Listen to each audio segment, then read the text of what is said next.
Hi, welcome to virtual physics class in my kitchen. I miss you all. I hope you and your families are all doing well, and I'm sorry for everything that you're missing. Most of you are being seniors this year. I got tired of doing the review work. I'm sure most of you got tired of doing the review work, and I think there's still some things that we need to learn about physics. I know it was a long time ago, but if you remember back, we started light, and we were talking about reflection, and we talked about mirrors, and I gave you stuff to draw, and then we had to go away. So we're going to continue talking about light, but instead of reflection, we're going to talk about refraction. And so hopefully you've already looked at the PowerPoint that I put up on Schoology. This is chapter 18, and we're going to go over section 1 today. I'm going to do some example problems. I have a laser in my kitchen. That's how I cook. And I'm going to show you how Snell's law works. So we're going to talk about Snell. Snell, that was not his real name. His real name was like Snellvius or something, and they shortened it. I don't remember. He was around a long time ago in the 1600s. So once again, this is stuff that we've known about for a long time, and it's not that hard to prove. It's what happens to light when it reaches a boundary and it doesn't bounce off. Now, unlike sound, which we have talked about, sound is a mechanical wave. It has to have a medium. That's why Star Wars is a lie.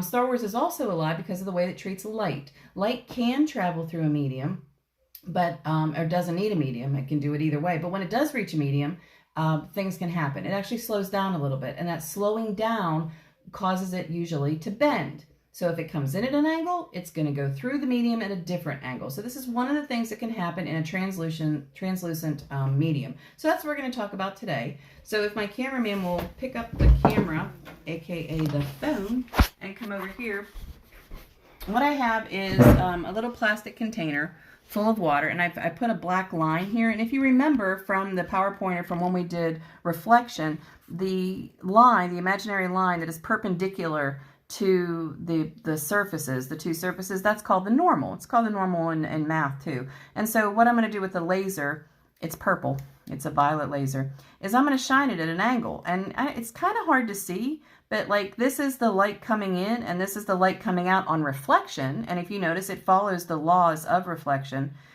where the angle in equals the angle out. Refraction is different. This is why when you put a pencil in a glass of water, which you can do in your kitchen if your parents say it's okie dokie, it looks like it's bent. It's because of how the light behaves when it enters the new medium. So the light in air is traveling at about the speed of light, but when it enters the water, it slows down a little bit because this medium is more dense, and you can see how it bends a little bit. And even going through the plastic, it's going to bend a little bit more.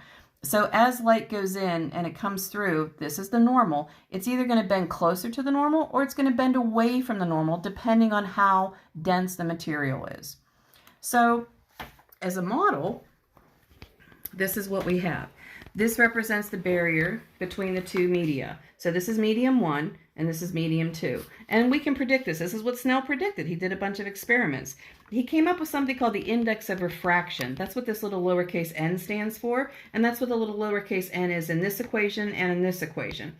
In general, the index of refraction, it's a constant, and it doesn't have a unit because it's a comparison. It's a ratio between the speed of light in a vacuum, which as we all know is 3 times 10 to the 8th meters per second, compared to the speed in a new medium. So that's going to be the velocity here, and this is going to have to be less because it's going to slow down a little bit. So we have these indices of refraction for different substances, and we're going to talk about those in a minute.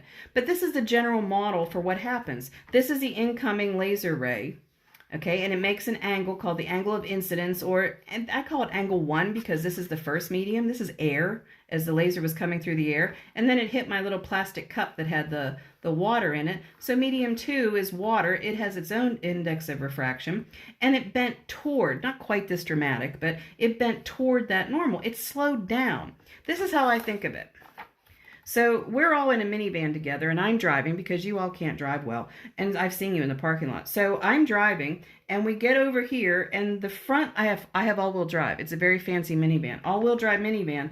The front left tire is going to hit, that's my husband getting a notification, is going to hit the mud first. The front right tire is going to hit the mud first. This is mud. And that's going to make it slow down. Well, when that front right tire hits the mud, which way are we going to turn in the minivan, in my all-wheel drive minivan? We're going to turn in that direction. So that's why it's going to bend toward the normal. Think of it like a minivan. We're all riding in the minivan. The front right tire hits it. starts to slow down and we spin in that direction.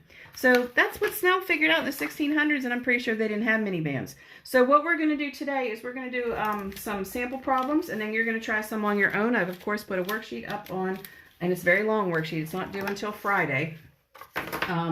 And I'd prefer if you put that in with the turn-ins. It's much easier that way. And if you can't see it, you let me know. And if you need extra help, of course, you can always contact me. So we're going to do an example. And I have a whiteboard here at the house, unlike at school. So we're going to say that light is coming from air, and it's going into a cable fiber.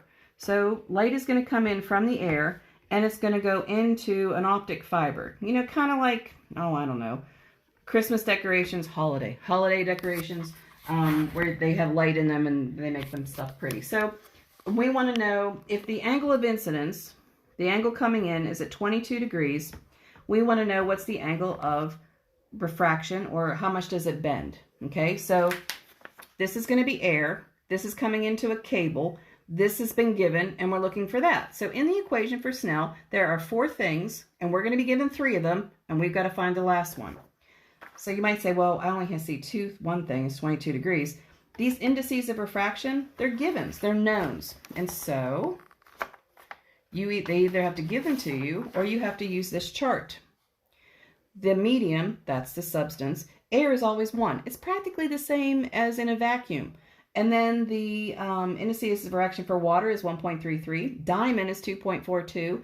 And glass, I'd kind of put these all together. There's different kinds of glass. There's flint glass and crown glass, but I just kind of made a general 1.5 for that. So you might need to refer to this on your worksheet if they don't give it to you on the worksheet. So for this one, we've got air.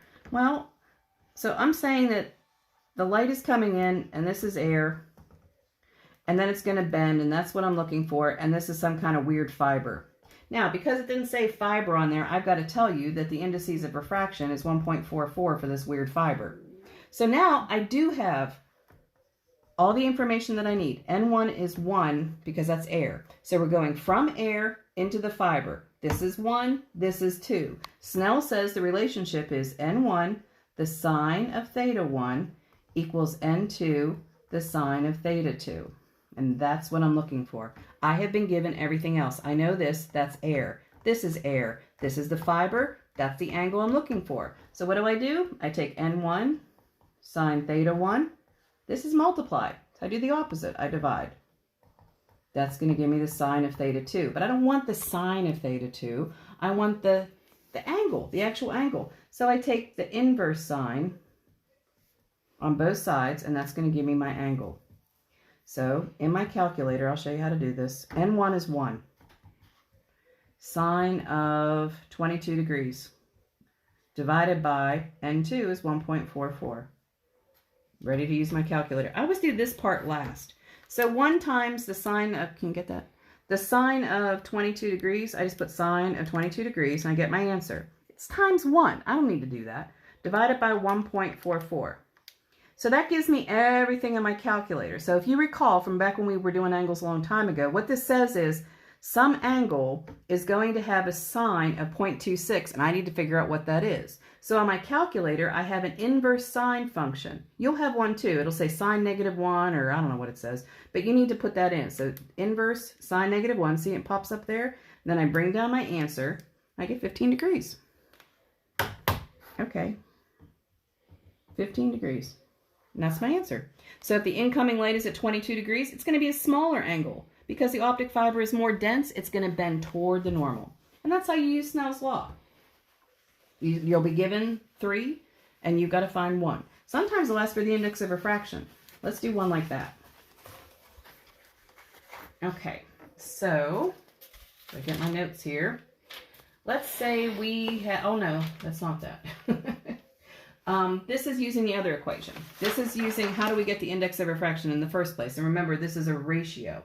So let's say we want to know the index of refraction for olive oil. I don't know why we would want to know that, but there it is. So let's say that somehow we have done weird experiments and we know that the speed of light in olive oil is 2.3 times 10 to the 8th meters per second. The equation says that the index of refraction is equal to the speed of light divided by whatever the speed is in the new material. Simply take 3.00 times 10 to the 8th meters per second divide it by 2.03 times 10 to the 8th meters per second. This is why there's no unit. Anything divided by itself is 1. Just get rid of the 10 to the 8th too, because there are 2 of them. 3 divided by 2.03, 1.48. And that's it. That's the index of refraction of olive oil, in case you ever need something like that. So those are the 2 types of problems, Snell's law and figuring out the index of refraction. And there's a worksheet, a big worksheet, and it's not due until Friday of this week. So if you have any questions, you can contact me anytime you want to. If you can go through Messenger or messages on Schoology, or you can just send a message for the turn-in, because I'll put the worksheet will be in the grade book, and you can send me messages through there as well. So have a good week, and if you have any questions, let me know. Bye.